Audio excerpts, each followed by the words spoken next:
بسم اللہ الرحمن الرحیم الحمدللہ رب العالمین والصلاة والسلام علی رسولہ الامین نبینا محمد وآلہ وصحبہ اجمعین۔ محترم ناظرین، السلام علیکم ورحمۃ اللہ وبرکاتہ۔ تم پر سلامتی ہو اور اللہ کی رحمت اور اس کی برکتیں۔ آج کے درس میں انشاءاللہ آدم و حوا کو اللہ تعالیٰ نے جو پیدا کیا اور فرشتوں کے ذریعے آدم کو سجدہ کروایا، یہ جو قصہ ہے اس کا تذکرہ ہوگا آج کے درس میں۔ اور یہ تذکرہ سورہ بقرہ میں آیت نمبر 30 سے 39 تک یہ قصہ مسلسل چلتا ہے۔ اللہ تعالیٰ ارشاد فرماتے ہیں: اعوذ باللہ من الشیطان الرجیم، بسم اللہ الرحمن الرحیم۔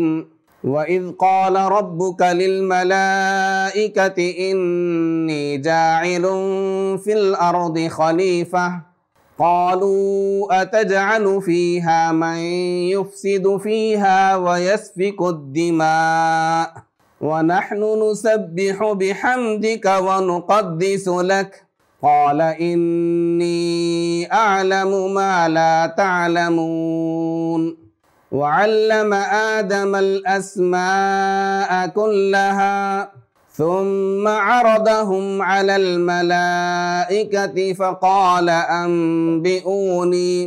فقال أنبئوني بأسماء هؤلاء إن كنتم صادقين قالوا سبحانك لا علم لنا إلا ما علمتنا إنك أنت العليم الحكيم قال يا آدم أنبئهم بأسمائهم فلما أنبأهم بأسمائهم قال ألم أقل لكم إني أعلم غيب السماوات والأرض وأعلم ما تبدون وما كنتم تكتمون وإذ قلنا للملائكة اسجدوا لآدم فسجدوا إلا إبليس أبى واستكبر وكان من الكافرين۔ تو ان آیتوں میں اللہ تعالیٰ ارشاد فرماتے ہیں: وَإِذْ قَالَ رَبُّكَ لِلْمَلَائِكَةِ إِنِّي جَاعِلٌ فِي الْأَرْضِ خَلِيفَةً، اور یاد کرو جب تمہارے رب نے فرشتوں سے کہا کہ میں زمین میں ایک خلیفہ بنانے والا ہوں۔ قالوا، انہوں نے کہا، یعنی فرشتوں نے کہا، أَتَجْعَلُ فِيهَا مَن يُفْسِدُ فِيهَا وَيَسْفِكُ الدِّمَاءَ، کیا تو اس میں یعنی زمین میں اس کو بنائے گا جو اس میں فساد پھیلائے گا اور خون بہائے گا؟ وَنَحْنُ نُسَبِّحُ بِحَمْدِكَ وَنُقَدِّسُ لَكَ، حالانکہ ہم تیری حمد کے ساتھ تسبیح بیان کرتے ہیں اور تیری تقدیس بیان کرتے ہیں۔ قَالَ إِنِّي أَعْلَمُ مَا لَا تَعْلَمُونَ، فرمایا یعنی اللہ تعالیٰ نے فرمایا انی اعلم ما لا تعلمون، بے شک میں زیادہ جانتا ہوں وہ جو تم نہیں جانتے۔ تو اس میں بتایا گیا ہے کہ آدم علیہ السلام کو پیدا کرنے سے پہلے اللہ تعالیٰ نے فرشتوں کے سامنے ذکر کیا کہ میں زمین میں ایک خلیفہ کو بنانے والا ہوں، اور اس سے مراد آدم علیہ السلام اور ان کی ذریت ہے۔ تو وَإِذْ قَالَ رَبُّكَ، وَإِذْ قَالَ، اور جب کہا، رَبُّكَ تمہارے رب نے۔ قرآن مجید میں جہاں کہیں اذ کا لفظ آتا ہے عموماً اس سے پہلے اذکر یا اذکرو کا لفظ محذوف سمجھتے ہیں، یعنی اور یاد کرو، کیونکہ یہ جو لفظ اذ ہے یہ کلمہ ظرف ہے، تو اس کے لیے کسی فعل کا ہونا ضروری ہے جو اس پر عمل کرے۔ اور جب تمہارے رب نے کہا یعنی اور یاد کرو جب تمہارے رب نے فرمایا، کس سے؟ للملائکتی، فرشتوں سے۔ الملائکہ ملک کی جمع ہے، اور ملک کہتے ہیں یہ علوق سے ہے، اہل لغت کہتے ہیں لفظ علوق سے مشتق ہے، اور علوق کے معنی پیغام کے ہیں۔ عموماً فرشتوں کے ذریعے پیغام رسانی کی جاتی ہے، اللہ کے پیغام کو لے کر کے آتے ہیں، اس لیے فرشتے کو ملک کہتے ہیں اور اس کی جمع ملائکہ ہے۔ اور ملائکہ کے بارے میں حدیث میں آتا ہے ملائکہ کو اللہ تعالیٰ نے نور سے بنایا، جنوں کو اللہ تعالیٰ نے آگ سے بنایا اور انسان کو مٹی سے بنایا۔ تو وَإِذْ قَالَ رَبُّكَ لِلْمَلَائِكَةِ، اور جب تمہارے رب نے کہا ملائکہ سے، فرشتوں سے، اِنِّي جَاعِلٌ فِي الْأَرْضِ خلیفہ، بے شک میں زمین میں ایک خلیفہ بنانے والا ہوں۔ خلیفہ کا کیا مطلب ہے؟ اس کا ایک مطلب یہ بتایا کہ آدم علیہ السلام اور ان کی ذریت کو زمین پر بھیجنے سے پہلے اس زمین پر ایک دوسری مخلوق رہتی تھی۔ آدم علیہ السلام کو اس مخلوق کا خلیفہ بنا کر، خلیفہ کے معنی جو بعد میں آتا ہے، نائب کو کہتے ہیں، کسی دوسری کی جگہ لینے والے کو خلیفہ کہتے ہیں۔ تو زمین پر پہلے سے جو مخلوق تھی اس کی جگہ اس کو ختم کر کے آدم علیہ السلام کو زمین پر نازل کیا، زمین پر بھیجا، اس لیے خلیفہ کہتے ہیں۔ یا خلیفہ کا مطلب وہ جو ایک دوسرے کا نائب بنے۔ زمین میں ایک نسل ہوتی ہے انسانوں کی، وہ اس دنیا سے رخصت ہو جاتی ہے تو پھر دوسری نسل اس کی جگہ لے لیتی ہے، ایک کی جگہ دوسرا وارث بنتا چلا جاتا ہے، تو اس لیے انسان کو خلیفہ کہا گیا۔ اس کی جمع خلائف کا ذکر بھی قرآن مجید میں دوسری جگہوں پر آیا ہے، یعنی ایک دوسرے کی نیابت کرنے والے، ایک دوسرے کی جگہ لینے والے۔ اور بعض نے یہ بھی کہا کہ یہ جو خلیفہ ہے یہ اللہ کا خلیفہ۔ اللہ کا خلیفہ، اس کا کیا مطلب؟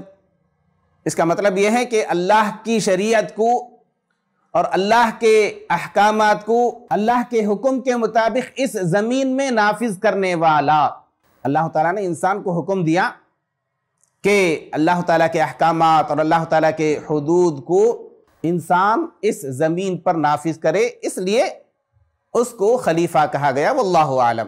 تو جب اللہ تعالیٰ نے فرشتوں سے ذکر کیا کہ میں زمین میں ایک خلیفہ بنانے والا ہوں، تو فرشتوں نے کہا قالوا اتجعل فیہا من یفسد فیہا ویسفک الدماء، کیا تو اس میں بنانے والا ہے یا تو بنائے گا؟ اتجعل فیہا، کیا تو اس میں بنائے گا؟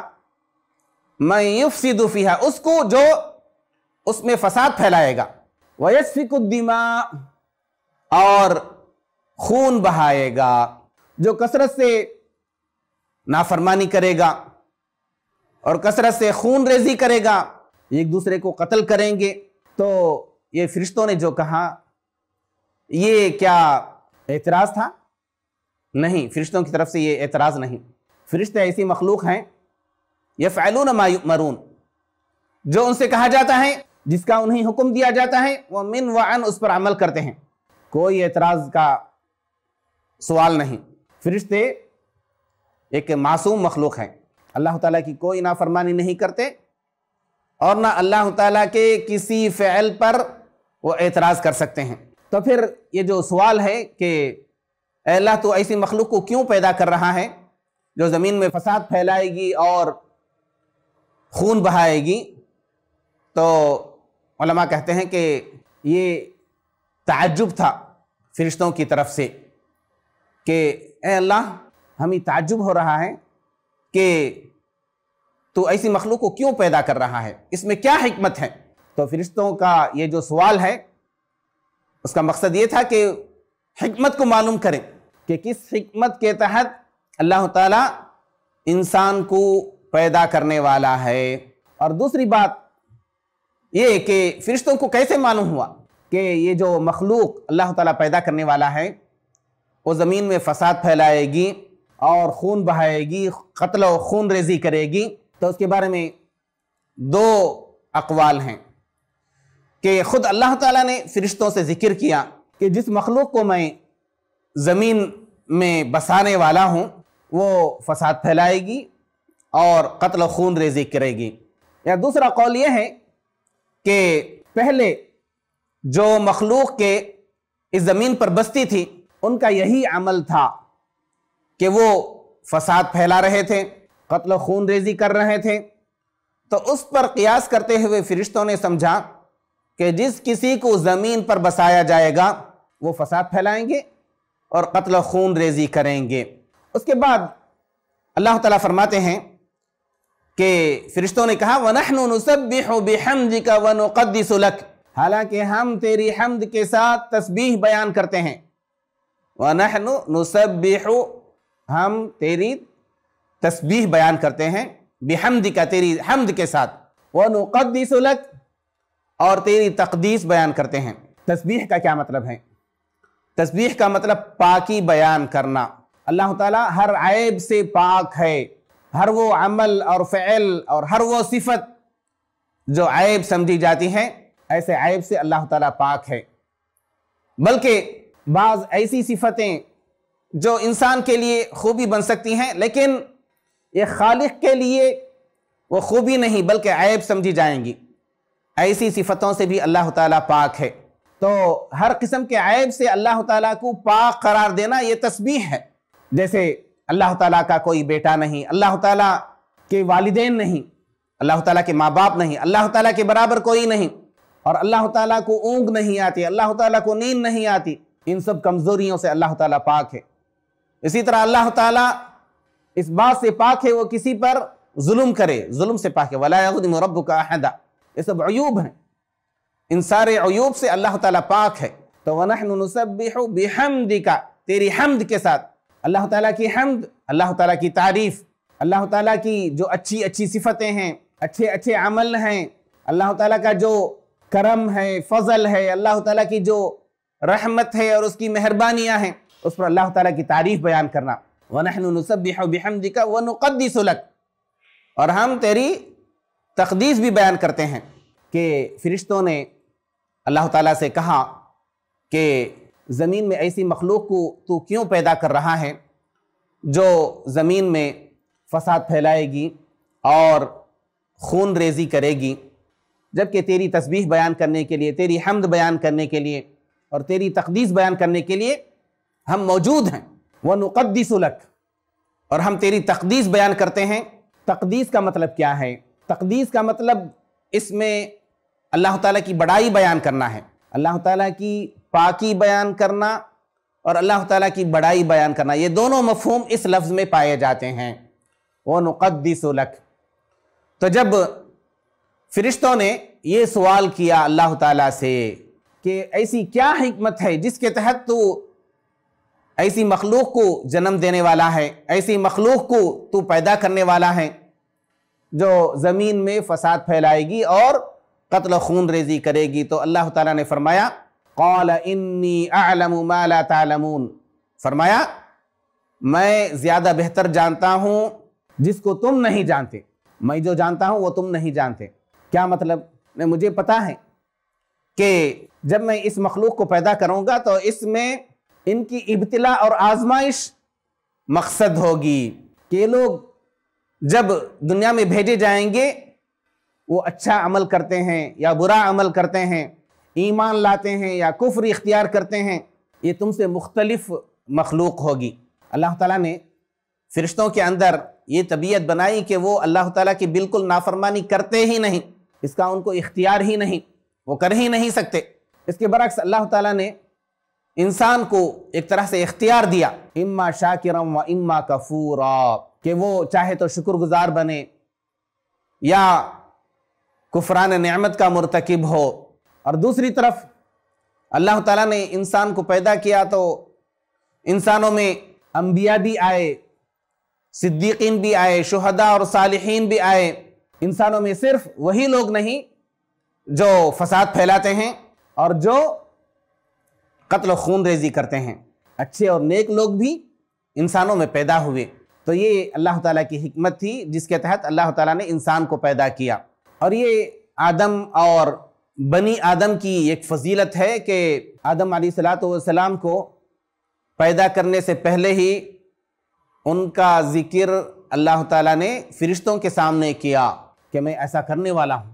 ایک اہم واقعہ رونما ہونے والا ہے۔ اور اس کے بعد اللہ تعالیٰ نے ایک دوسری فضیلت آدم علیہ السلام کو یہ بخشی کہ اللہ تعالیٰ نے بہت سارا علم آدم علیہ السلام کو عطا کیا۔ اور آدم علیہ السلام کی جو فضیلت فرشتوں پر ثابت ہوتی ہے وہ اسی علم کے ذریعے ہوتی ہے۔ اللہ تعالیٰ فرماتے ہیں وَعَلَّمَ آدَمَ الْأَسْمَاءَ كُلَّهَا، اور اس نے آدم کو سارے اسماء سکھائے۔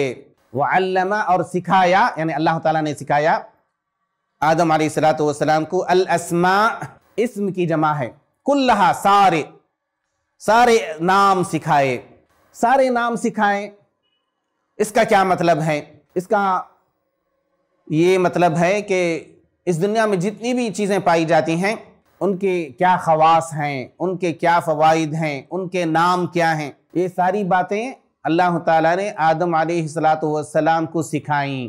آدم علیہ السلام کے علم میں یہ ساری باتیں آ گئیں۔ ایک دوسرا قول یہ ہے کہ اللہ تعالیٰ نے آدم علیہ السلام کو اپنی اولاد کے نام بتائے، اپنی ذریت کے نام بتائے، یہ بھی ایک قول ہے۔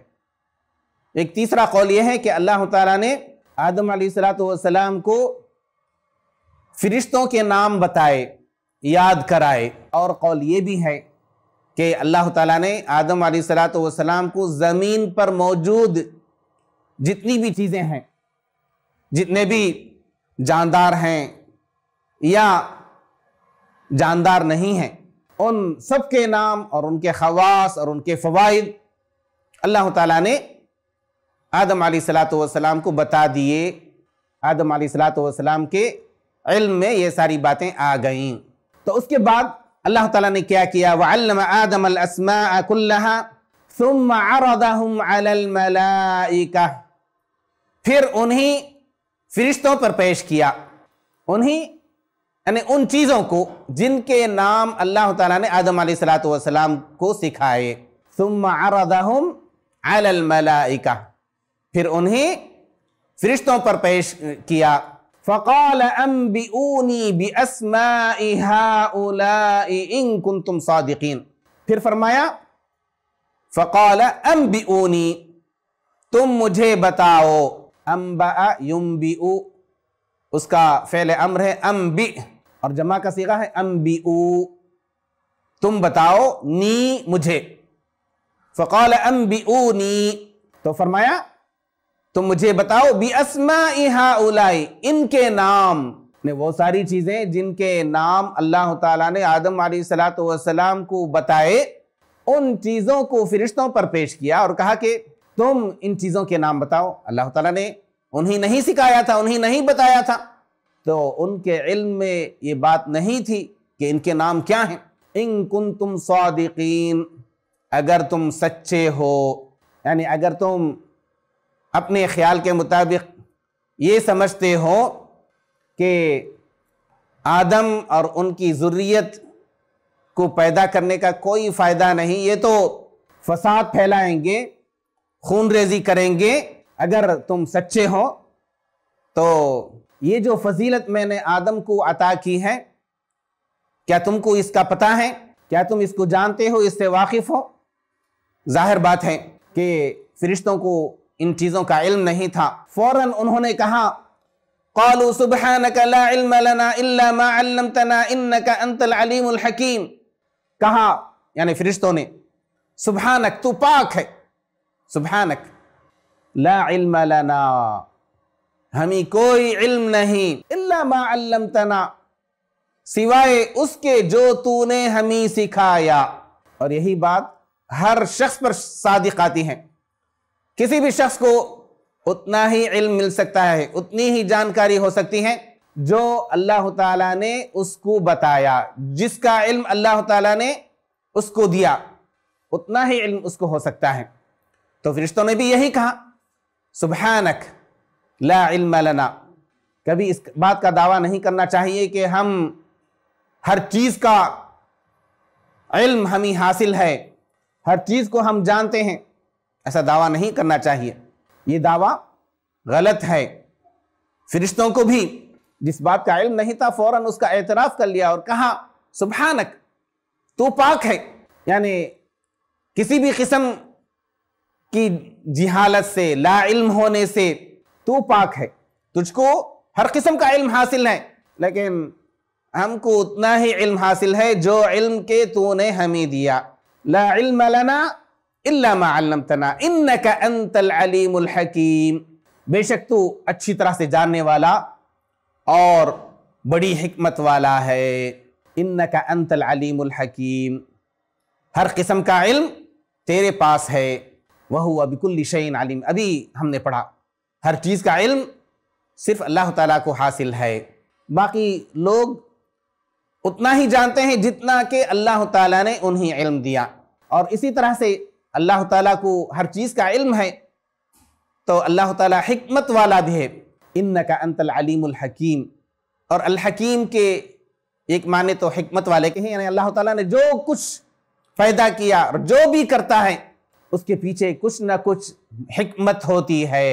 اور اس کا ایک دوسرا مطلب مفسرین نے یہ بتایا کہ یہ جو حکیم ہے حکم سے ہیں، یعنی اللہ تعالیٰ ہی حاکم کل ہے، اسی کا حکم ہر ایک پر چلتا ہے. ان الحکم الا للہ. اللہ تعالیٰ کا حکم ہر ایک پر چلتا ہے. ہماری یہ گفتگو اب ختم ہو رہی ہے. انشاءاللہ اگلی مجلس میں ان آیتوں کی تفسیر کو ہم تکمیل کریں گے. تب تک کے لیے اجازت دیجیے. والسلام علیکم ورحمۃ اللہ وبرکاتہ.